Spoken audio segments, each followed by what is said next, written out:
SprintCarUnlimited.com, coming from Las Vegas Motor Speedway. We're here with second place finisher Kyle Larson. Kyle, tricky race out there. You fall back a little, then get a run again on the restarts.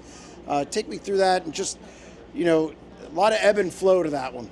Yeah, there was a lot of action. I feel like, even with all the cautions we had. So, yeah, I don't know. It was just a little bit too tight. So the restarts were kind of, I didn't make a good lane choice the first one. I just wasn't sure. Fourth was working out for me. The first couple starts we had, of the race, and then the restarts just didn't, them launching a little bit earlier. So then I fell back and then had to stay restarting fourth, and finally had a decent one, a couple decent ones in a row, and then Corey snuck by me. I thought I could just get going, get my momentum built up quick on that first lap, and then get mixing around the bottom and stuff. But he was able to plug the bottom right away and get to second, and I was kind of just in line from there. So I was hoping we could get to traffic and get racing, but we just had a lot of cautions, and then them guys with the smaller fuel cells started running out of fuel. What? How close were you? Or were you worried about running out as well? I don't know. When I'm in the mix of racing, I'm not really thinking about it. But obviously, when I see him run out of fuel, I'm like, oh, I didn't even know how many laps the race was. I didn't know if it was 25 or 30. But I felt like we were getting close to the end.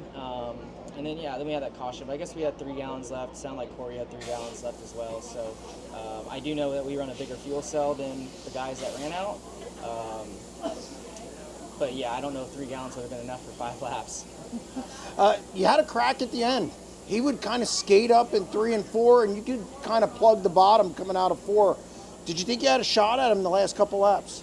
I honestly got closer than I thought I would on that first lap. I thought he would just kind of stretch out pretty far that first lap. But the grip was okay that first lap, and then it just started to go away for me. It was just getting like a little bit chunkier up there, and maybe the crumbs that they were finally blowing across were getting in my lane, and I think the bottom was getting gripped up again. I think when we get the cautions, it just like those crumbs that are down there that you can use for grip seal up.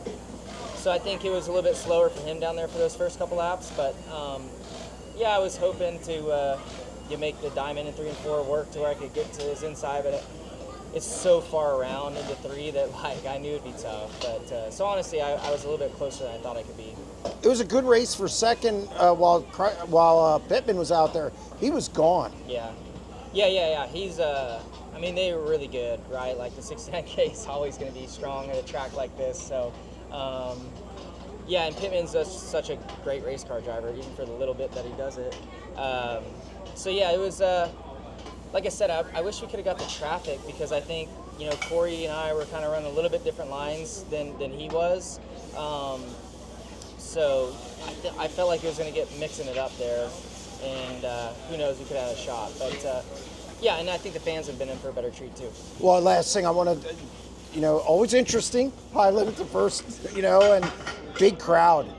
Just how the whole night in general for you guys got done at a really good time. Big crowd. You got to be pleased by all those other factors now that you're out of the race car. Yeah, I wish we could have had the weather like this on Thursday, because Thursday was tracking to be really good as well, crowd-wise and all that. So, it was good to get a solid night in here. The show was running really quickly too, like we wanted. Unfortunately, this surface does have a lot of rocks, and Aaron unfortunately got hit in the face there, or cracked his shoe, I think, and busted up his nose. So that was unfortunate, and hope he's not too banged up. I haven't heard anything about him, but that was a bummer, because it just it slowed the show down. It slowed the momentum of the night down, and all that. But still, I don't even know. I mean, it's got to be pretty early. So Mike Hess and everybody did a great job. So I look forward to coming back here again next year, and I felt like there was a lot of NASCAR fans here as well. So hopefully they enjoy their time here at the sprint car races, and we'll at least come back again next year, but hopefully we'll see them at other dirt tracks on the road. Congratulations on another solid run. Yeah, thanks.